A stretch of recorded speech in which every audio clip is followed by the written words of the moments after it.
gentlemen, welcome to another edition of the Democratic View. I'm the hostess.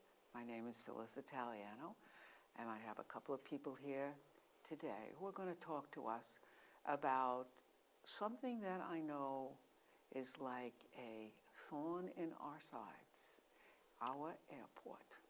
And their name is Patricia Currie and Barry Raebeck, and the name of their group is? Say No to KHTO. Okay, now tell us what KHTO. KHTO is the call, it's the call letters for the airport. Like Okay. LAG is LaGuardia, so KHTO is East Hampton. Well, if that isn't the most obscure thing I have ever heard. I'm not really sure where they got it. That shows you how flamboyant that airport is. Well, let's talk a little bit about you first, Patricia. Tell us a little bit about who you are and where you're from. Okay. Well, obviously, I didn't grow up here on the East End. I was born in Australia and spent many years in Europe studying. And I came to the United States in 1976. And that very same year, I came out to the East End. So I fell in love with it immediately. It was a different place then than it is now.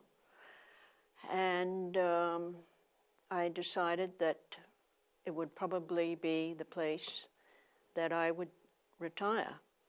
So it was a plan for a very long time to come out here, and that's what I did. I've been coming out regularly since 1976, but only have lived here full time since about 2004.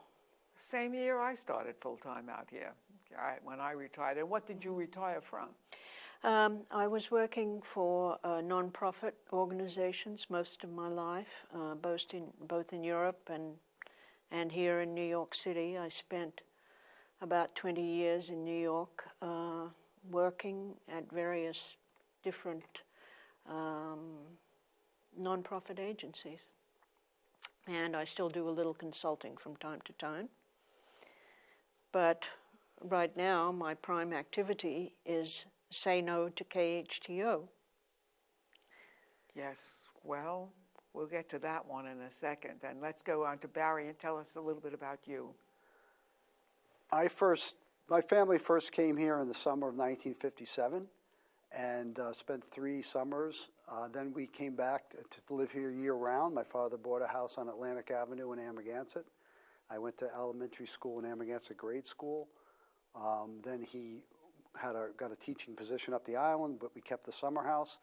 And I've lived here full-time, the second time since 1970. I'm a teacher at Southampton High School. I've been in administration. I have a doctorate in school administration. I have a college admissions consulting business. But I still find time and energy for this movement, in part because of my parents' legacy. My father and my stepmother were among the original founders of the Group for the South Fork. They were the directors for several years. Oh. I've been involved with them in virtually every major environmental struggle for the preservation of the East End for the last 40 years, including the purchase of Hither Woods, the purchase of the Barcelona estate, the Grace estate, the halting of the highway when they wanted to run that through, stopping Jamesport's Shoreham nuclear plant, which was a bit of a struggle as well. Efforts to turn Amagansett into Jersey City, which we were able to stop. The reason Amagansett looks the way it does, one of the most pristine villages out here, is just because of the Amagansett Residents Association. I was president of that at one point. So this is the latest and I think the most important environmental issue facing the East End right now. And it is not simply a noise issue, it is an environmental issue because the airport is a pollution engine. So I'm determined to change that. Yes, I don't think a lot of people know that our air quality out here, even though we think it's wonderful and we get those lovely ocean breezes and all of that kind of stuff, is really quite bad. We have a lot of pollution in our air. And it's an unfortunate thing, and some of it does come from those planes, which are, by the way, right out over here where we are right now. And sometimes when I'm talking to people, we hear them. Sure. One of the things people don't know is that avgas, aviation fuel, is not subject to the same restrictions as automobile fuel, and it is leaded. So that airport is dumping thousands of, actually literally millions of pounds of exhaust onto, that has lead in it, among other things, into our air and onto our groundwater. The airport actually sits right on a water recharge area, which is another reason that its existence as a pollution engine is ironic at best, but it's actually absurd. Well, I like to always say that, I started out where I would hear the planes and I would make the calls and make the calls and make the calls and make the calls. I know that number by heart, 1-800-376-4730. I mean, come on, 4817. I mean, I used to say it over here. And then I finally just said, I can't do this anymore. It's too much. It's too constant. And I live in Springs. But you can't go outside and have your breakfast outside. You can't go for a swim in the bay in the early morning. You can't do anything you want to do that you don't hear. I mean, and sometimes I think I can almost touch them. That's how. It's a constant hum in the air. It's more in the summertime, in the peak season for 3 months, you're more likely to hear aircraft noise than to not hear it. That is correct. If you're anywhere Absolutely. if you're within 10 miles radius, but also anything from the airport west, basically from East Hampton Village to Queens, you're going to be dealing with incessant aircraft, primarily helicopters, seaplanes, and also jets. And this is an issue that is impacting, by my estimate, 1 million people on Long Island. We have people that have contacted us, and Patricia will have some of the details. She just got a call today from someone in Floral Park. I've met with a gentleman from Queens who has started a group called, he has a planenoise.com where he monitors noise, and it's primarily helicopters, because when they take off from Manhattan, they have to fly low in order to be under the jets coming into LaGuardia and Kennedy. And so they have had to deal with jets for a while, but when they lived there, they know that. But now they have to deal with low helicopters right over their houses in Queens, in Nassau, and Suffolk, along both shorelines, the length of Long Island, as well as the aircraft getting to those shorelines from Manhattan and from Teterboro and from Connecticut and other airports. This is not a local issue. This is a regional issue, and the fight against unwanted aircraft assault is an international issue. There are groups in France that we're in touch with. Santa Monica just voted to close their airport for the exact same reasons that we are having problems with our airport. The fact that a small regional airport was allowed to morph into a major heliport and seaplane hub without anyone agreeing to it. That's one of the central issues here, is that no one in this community formally decided, and the only legal document speaking to the airport, the last comprehensive plan adopted by the town about 15 years ago, specifically prohibits the airport from expanding and becoming what it is today. So we're in violation of our own comprehensive plan. You really have to wonder, how did this happen? How did we get to be in this position? I mean, I was mentioning to you before we went on that I was at 2 meetings here, 2 huge meetings. Well, the expansion is happening step by step. That's what's very interesting about it. It's certainly been well scripted. By someone. Although those who are scripting it are not currently at Town Hall. We have a widening of a runway. We had the installation of what was to be a temporary control tower, air traffic control tower. Then suddenly it became a permanent control tower. Why would you have a permanent control tower if it's only to be used seasonally? Doesn't make sense. Wasn't that the one that Stanzioni said was The very going to, one. It was all about noise? That is correct. The FAA corrected him publicly. Nevertheless, he continued to state that it was a noise abatement tool. Yes, I know. But last year, that is to say 2015, in a report that the town put out earlier this year, over 25,000 operations at the airport. But that's a very misleading figure because the airport refers to an operation as a flight in and a flight out. That's one operation to them. But to us, it's two noise events. So we're talking about 50,000 noise events because they're hitting me on the way in Noyak, perhaps Barry on the way out. Right over my house. Yes. Right over Sag Harbor. So that's not one, that may be one operation to them because they're only paying one landing fee, but it's 50,000, double the number of noise events. And the people that Barry just referred to, the air noise report that was started by this young engineer in Whitestone, Queens, he has registered to date this year 34,300, I think, complaints. 34,300 complaints just this year alone. So Do you know that sometimes I hear, and I happen to be one of these people who stays up till 2 o'clock in the morning. Do you know that I hear them? And sometimes I say to myself, get up and make the phone call. But you're in bed, you're reading, it's hard to get out of bed to do it. And you're absolutely right. Mm-hmm. You hear them one way, yes, and then you hear them later the other way.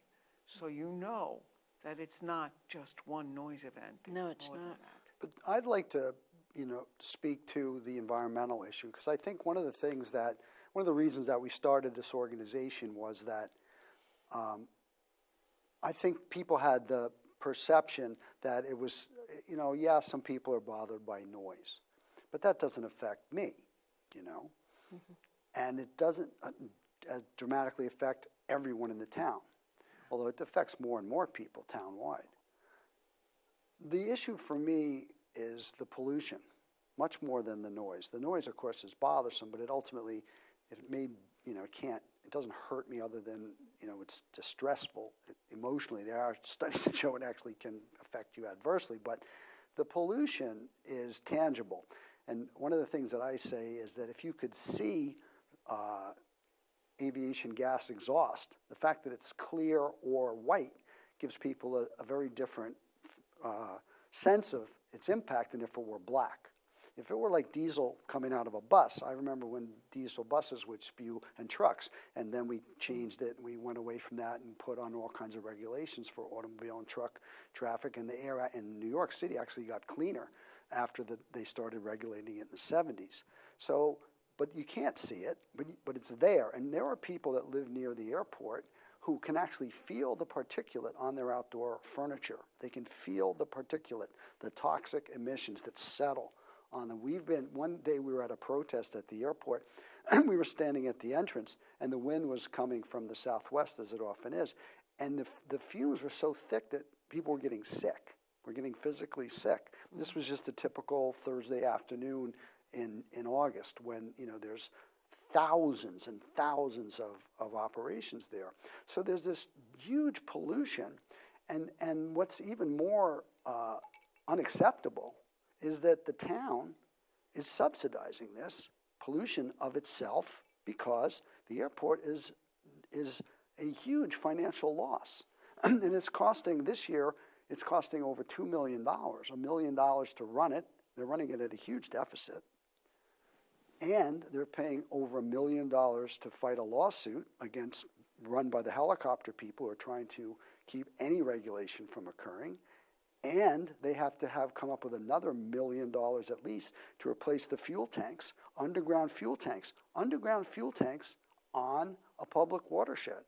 And the ones at Gabreski Airport recently were found to be leaking, and it's a EPA site now to clean it up. So the chances of a spill, not to mention the constant spills that go on every day when they move the trucks around and load gas into the vehicles, is another environmental disaster that is being subsidized by our town.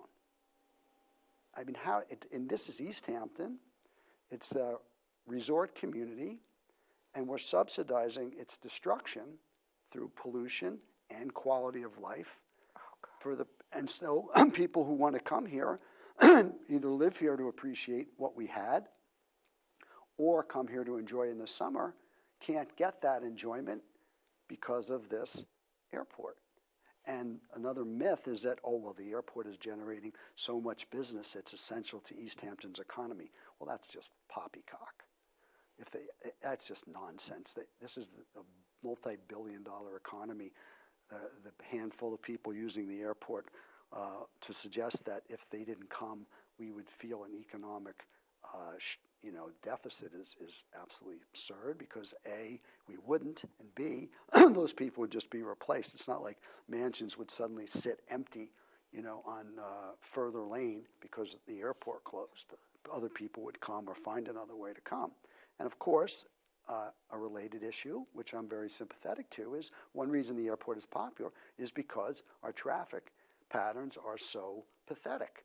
And the fact is that this region, Suffolk County, the state, and the local officials have done virtually nothing to improve traffic patterns, and they've done nothing to upgrade the outmoded, archaic, laughable Long Island Railroad. So my thinking is, as soon as the airport is actually going to be closed, there'll be a scramble to give us a high-speed rail link to New York, which is... You mean like they have all over the world? Yeah, like they have in the third world. The very same. Everywhere but to one of the wealthiest places in the world. But as long as you have this little shortcut for the handful of people who could make that happen faster, it's just one more reason that the rest of us will have to either suffer the traffic because we don't want to deal with the airport, or suffer the traffic because we don't have a choice. Well, you certainly present us with many different issues, from poisoning our water, which is already in trouble. We all know that. I mean, water quality is the key issue, and now and our air, and then it's what is it costing the town?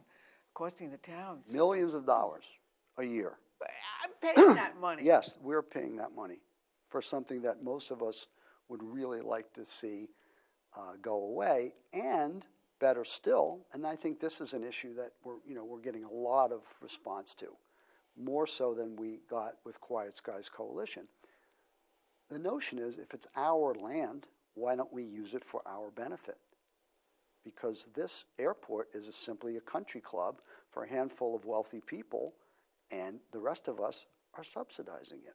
And as I said in a recent letter to the Star, I don't expect someone else to pay my golf dues at Southampton Golf Club or Amagansett Golf Club, where I actually belong. At South Fork, I don't expect someone else to pay that. But these guys, I mean, the town's all excited because they put in parking at the end of the season. It just was this week that the parking, they told me in June, we're going to charge for parking. I said, that's wonderful. How much? Since every airport in the world charges for parking except East Hampton. They said, it'll be $10 a day. Like, whoa, big whoop. $10 a day from the wealthiest people in the world. Yes. To raise money so that, my taxes not even might the price of a glass of wine. Exactly. It's laughable. It's laughable. Another issue is the major investment that has been made. 2 years ago, the name Blade was not even known. And now they have a consortium of 12, and they have a fleet, I've read, of over 60 aircraft of different kinds, so that they can circumvent the restrictions that the town board did put into place. So instead of Which they blocked in litigation.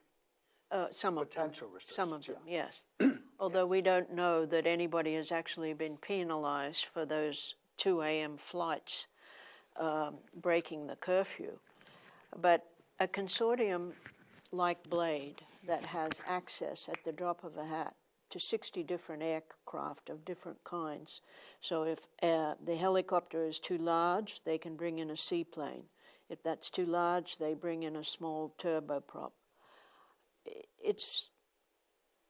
They've taken advantage of the loopholes that I'm afraid the aviation attorney, Peter Currie, recommended to the town.